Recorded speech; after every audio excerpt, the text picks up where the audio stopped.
solution to solve our problems. Okay. Our leaders must be visionary enough to solve our problems and know that we don't have to rely on anybody. Are we relying at independence? Are we relying too much on any nation? Let's bring in Amici, good morning, Bedi Balogun. Good morning, dear listener. Amici, if you have dogs in your compound that have been biting passers-by in your estate, you don't need to go and report to the elder of the estate or the chairman of the estate that my dogs are biting people. If the elder sees that it's getting too much, the elder will jump in and say, Amici, please create a cage for your dogs because you're embarrassing passers-by or the neighbors.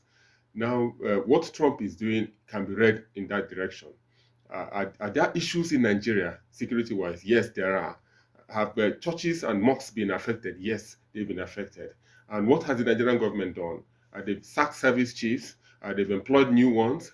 They've given a huge budgetary allocation to insecurity in Nigeria. But is that enough? Have we not seen killings going on? Even up to this morning, we heard that Lakurawas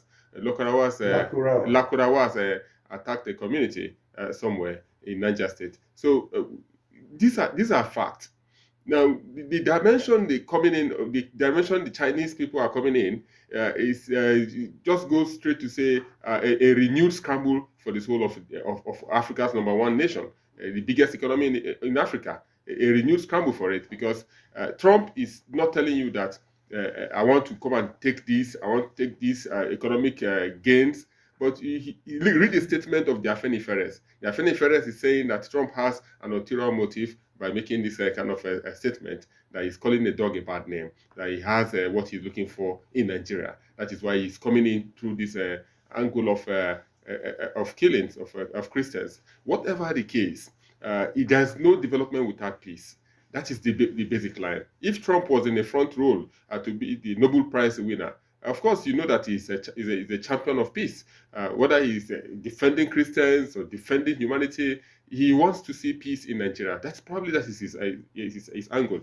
For the Chinese people, I like what they are doing in a way because if you don't have people to fight for you, you'll be smashed down and you can't breathe. So the Chinese people are backing us up against Trump. But they should. To what extent do you think they can back up Nigeria? We only encourage them to tread carefully because we've not heard of military equipment coming from China to support us in fighting insurgents. We've not heard of them sending in their troops boot on the ground in Nigeria to assist us in fighting this insecurity. Instead, there have been several write-ups, several accusations that in the gold mine in Zamfara State, the Chinese people are the ones behind on the allegations and counter allegations that the Chinese people are mining our lithium and what have. So not only in Nigeria, if you go to Ghana, if you go to Congo, you see how the Chinese people are mining these minerals, and there is under this mineral called cobalt in DRC, and they mine it with women and children, several of them mining these things. So that is the mission of China. The problem is not that they are mining. The problem, especially in northern Nigeria, is that they are stealing it in collusion with some local interests, including those in government quarters and security agencies. And everybody knows this. The other day, the National Economic Council asked the committee set up to deal with the issue of crude oil theft, to also focus on solid mineral theft. The thing is that we have so weakened ourselves that we have lost our territory to bandits. Nigeria, yes, is a sovereign nation, but that sovereignty is being called to question when bandits control large portions of your territory.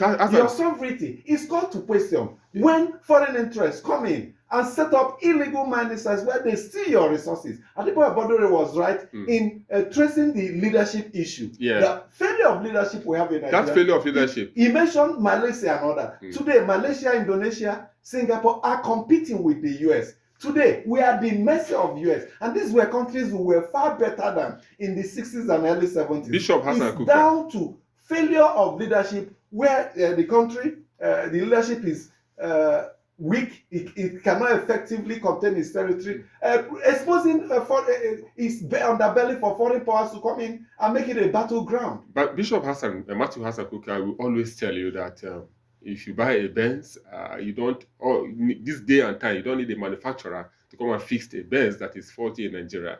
You devise a means, you have mechanics that have been trained, and you push them to fix the problem of that Benz that you just bought.